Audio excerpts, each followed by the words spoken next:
சித்தர் பூமியாய் சிவலயம் காட்டும் அண்ணாமலையே போற்றி. சிவ ஓம் நம சிவாய. பக்தர் நெஞ்சினை சிவமயமாக்கும் சிவபெருமானே போற்றி. ஹர ஓம் நம சிவாய.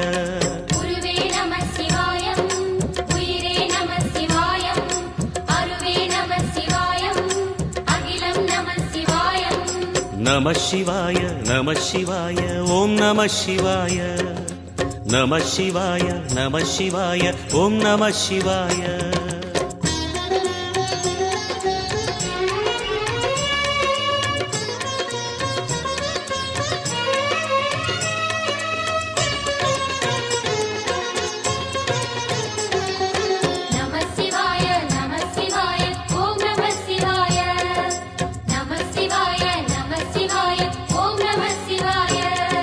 அன்னை உமைக்கு இடமாய் உடலில்